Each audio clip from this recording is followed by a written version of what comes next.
Olá pessoal, eu sou Fernando Moraes, sou historiador e astrônomo amador. Eu vim fazer esse vídeo avulso porque eu comecei a ler esse livro, né? O nome do vídeo é Uma Conversa sobre os Documentos do Processo de Galileu, e a minha amiga Michele, ela pediu uma resenha. Só que eu sou muito ruim de palavras, se escrever, né? Eu sou melhor gravando vídeo. Então esse vídeo é para você, Michele, beijão para você e espero que você goste. E também para todos os amigos historiadores ou apaixonantes da história, apaixonados da história, ou que querem saber um pouquinho sobre esse livro maravilhoso, esse assunto aí extremamente importante, né? Gente, eu quero, juntando o útil ao agradável, eu amo falar sobre livros. Eu sou apaixonado pela vida de Galileu desde que eu era pequeno. E só que eu quero falar para vocês que eu não sou especialista na era medieval ou sobre Galileu. Sou apenas um historiador que sempre estudei a vida de Galileu. E então talvez pode ter falhas aqui nesse vídeo, mas vamos indo, nós vamos aprendendo. Gente, vamos apenas colocar alguns assuntos aqui para a gente entender esse lance, tá? Nós estamos no século XVII, que acontece a Santa Inquisição. A Santa Inquisição foi uma época que o manual da vida era a Bíblia, era as Sagradas Escrituras. Então a pessoa simplesmente tinha por obrigação a respeitar esse livro, a seguir esse livro. Só que, principalmente no Renascimento, veio muitas pessoas geniais, como Leonardo da Vinci e Galileu, que queria sair desse sistema. E ele viu, então, que a Bíblia não era o manual da vida, não era o manual do universo. E eu não estou falando de religião aqui, eu estou falando de história. Na verdade, Galileu, gente, ele foi um homem espetacular. Ele foi um gênio, que ele deu muitas colaborações para a física, para a astronomia, reinventou o telescópio, nos deu uma lua imperfeita, né? O pessoal achava que a lua era redondinha, bonitinha, não era assim. Nos mostrou as luas de Júpiter. E só que a Santa Inquisição ficou no pé dele e pelo menos na metade da vida dele, até no final, não deixou o cara respirar. Aí, os documentos do processo da Santa Inquisição, gente, é aberto só para cientistas em 1877. Para os leigos, não. Para mim ou para você que agora adora a vida de Galileu e tal, não era permitido, tá? Aí nasce esse livro aqui, em 1984, que então fez que todos os documentos relacionados a Galileu fossem abertos para os leigos, tá?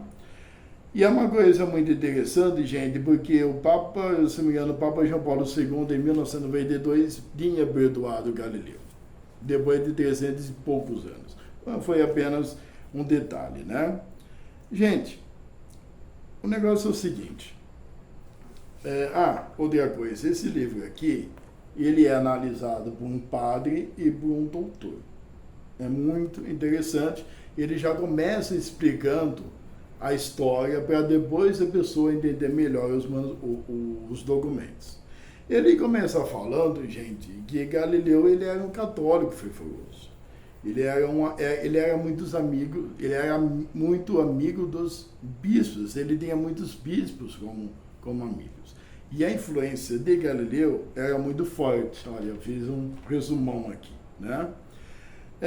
Aí, antes de eu continuar, eu quero contar um outro detalhe muito interessante também, que eu estava vendo no History e eu estava lendo um livro, que Galileu tinha uma filha. Eu não estou lembrado do nome dela, que quando a Santa Inquisição começou a perseguir ele pegou essa filha, e como que ele a amava, ele fez então o quê? Colocou ela no convento. colocando ela no convento, ela trocaria de nome e ninguém saberia que era filha de Galileu. Eu não sei sobre a mulher dele, eu não sei o que aconteceu com essa moça, eu só sei então que era falado no livro, né? Pois bem, em uma igreja chamada Maria de Novelo, o padre simplesmente se sentiu muito desconfortável. Eu não estou lembrado se ele leu ou ele ficou sabendo dos diálogos de Galileu defendendo Nicolau Copérnico, falando então que é o Sol, que é o centro do universo e a Terra girava ele, tá? Só que é muito importante, por quê? Porque Galileu criticava outras coisas da Bíblia. Tem uma passagem da Bíblia que fala de Josué, não sei quem é Josué, e ele mandou parar o sol. Ele criticava isso. Mas como que a pessoa vai mandar parar o sol? Ele também refletia sobre Deus. Ele faz uma reflexão muito grande sobre Deus. Ele era um cara que criticou os milagres. Eu quero ver os diálogos, né, onde que ele faz isso, mas vocês podem perceber que apenas uma crítica a igreja começou então a perseguir Galileu, que foi Nicolau Copérnico. Outro lance aqui, gente, é o seguinte.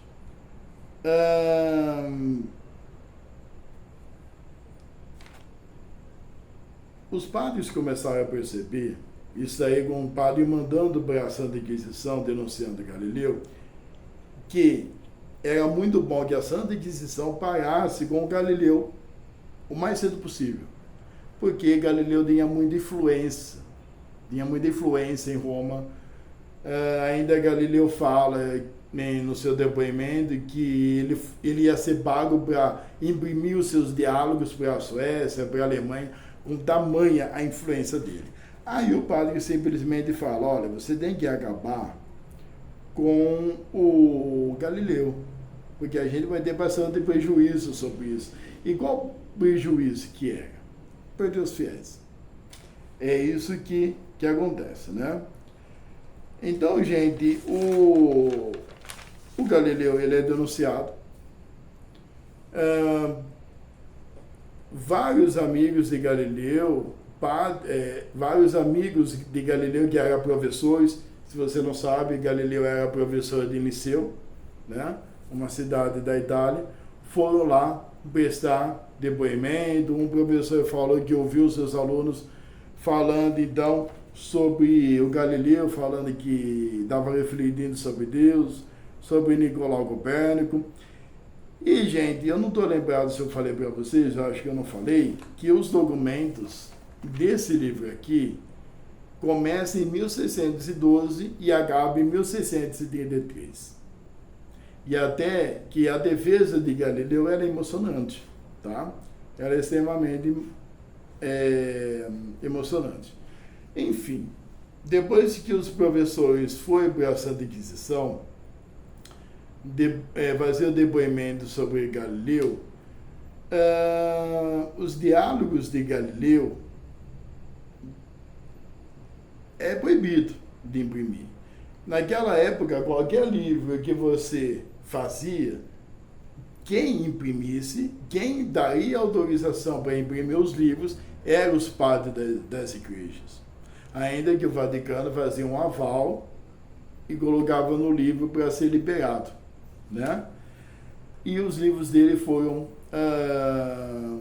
barrados. É muito interessante também, gente, que nesse livro aqui mostra o índex, mostra que a Santa Inquisição também colocou os livros de Galileu no índex.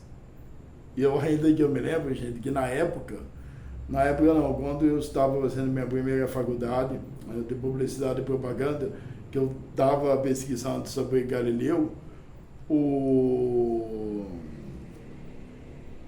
olha, eu nem sabia que eu queria ser professor, isso aí uns 15, 18 anos atrás, eu já procurava o índice. Eu queria esse índice dos livros proibidos pela igreja para mim estudar e saber por que eram proibidos, né? E um era Galileu, outro era Giordano Bruno, tinha um do Nicolau Copérnico e outro sobre teologia. É muito interessante também nesse livro, gente, o que? Tem um atestado de saúde, mas vamos então, antes de falar um pouquinho desse atestado, Galileu vai depor. Tem 4 depoimentos de Galileu. E é muito interessante, gente, porque os depoimentos, você imagina que é formal, você imagina um monte de coisa escrita, não é. Esse livro é pequenininho, os depoimentos, o mais comprido tem 4 páginas. O padre, ele não quer saber ali sobre as explicações de Galileu sobre essas teorias. Em um dos depoimentos, eles fazem algumas outras perguntas, parece que Galileu já foi denunciado na sala da Inquisição antes, e é muito interessante que tem uma parte, gente, que é o seguinte. Eles falam assim, é verdade que você defendestes Nicolau Copérnico? E Galileu fala, olha, é o seguinte, eu parei, antes de vocês chamarem a minha atenção, ele fala assim, antes de receber a notificação da Santa Inquisição, eu estava em dúvida entre o sistema de Ptolomeu,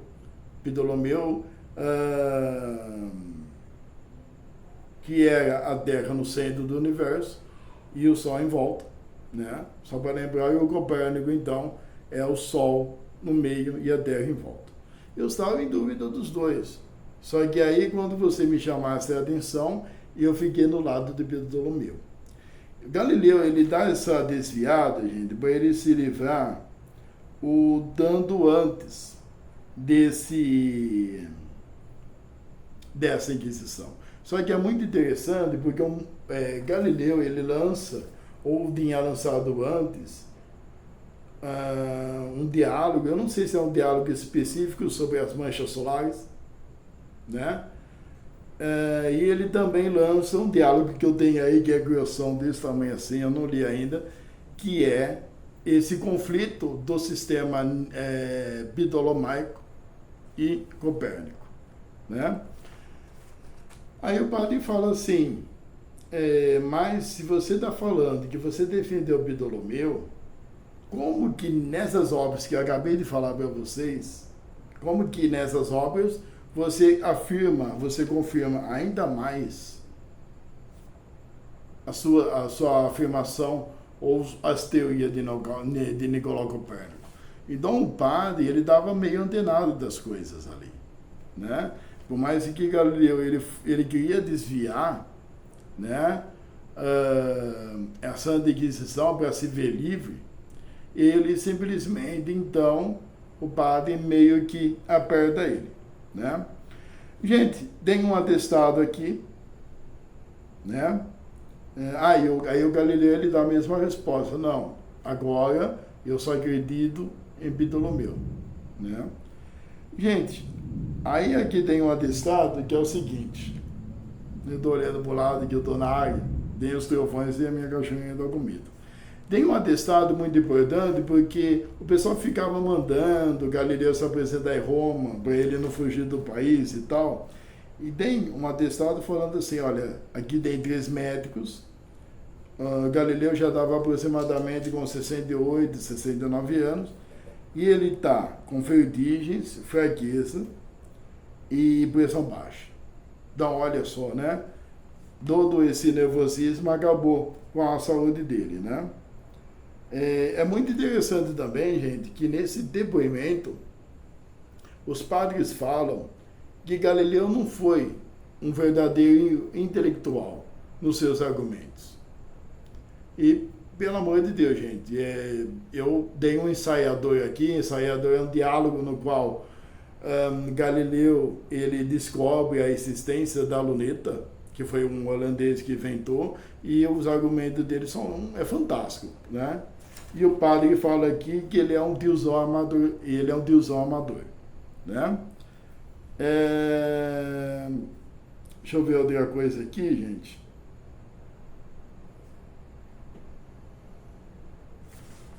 Só para ver se eu pulei alguma coisa aqui.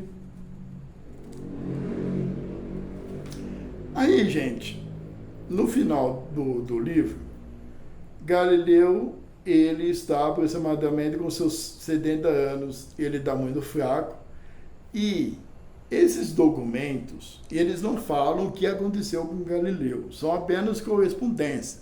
O que eu entendi nessas correspondências é que Galileu morreu em 1633 na Florença, né? Só que aí eu vi no site, eu não sei se é apenas esse site que fala, que Galileu morreu em 1644, 1643, com seus 77 anos, em outra cidade na Itália. Então eu fico nessa dúvida, tá? Na verdade, eu apenas vi um site, não vi em outros sites, precisava confirmar. Mas nesse livro aqui, fala então que Galileu morreu ainda dava, o documento menciona, né, em memória de Galileu, que ele estava com um disparo no coração, eu não estou lembrado.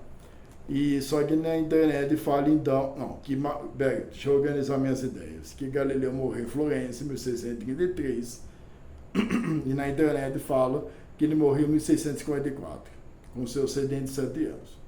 E eu quero ver se eu pesquiso isso melhor, eu vou deixar para ler o outro diálogo dele, os dois sistemas máximos, de Nicolau Copérnico e do Ptolomeu. E outra coisa muito interessante, gente, que só para vocês verem a parada doida, né? Galileu morre em 1633 e pede uma autorização para fazer um jazigo do Galileu, ou melhor, uma estátua, uma homenagem para Galileu. Eu não sei se essa homenagem é aquela que está no Vaticano. Eu não sei se é aquela lá.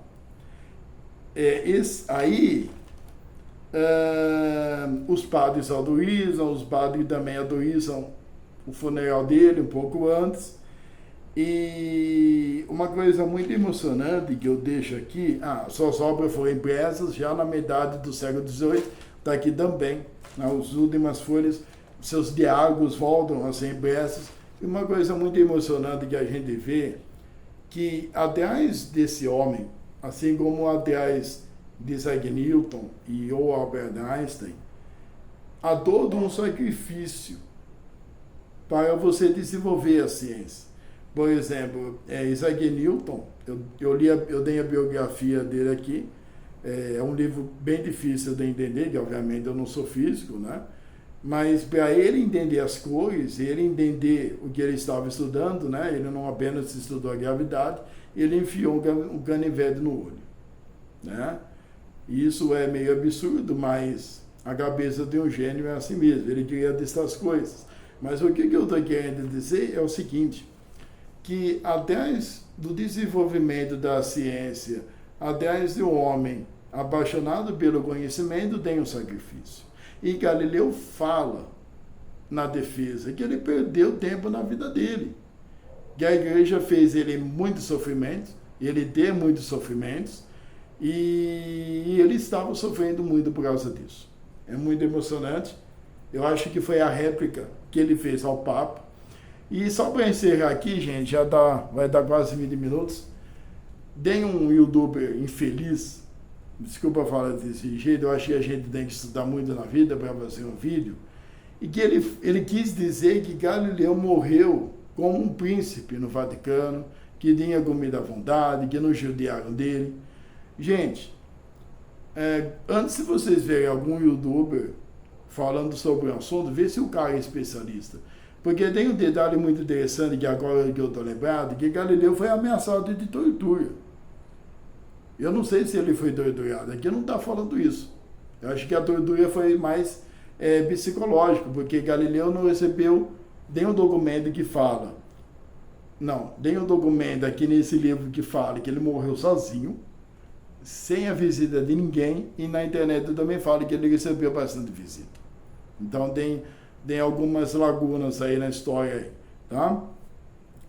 E aí, então, que Galileu, ele não recebia visita aqui nesse livro, e como que ele ia morrer feliz, como esse youtuber, eu nem vou falar o nome dele, esse rapaz estava falando da morte de Galileu, que, Galileu ficou sem a filha dele.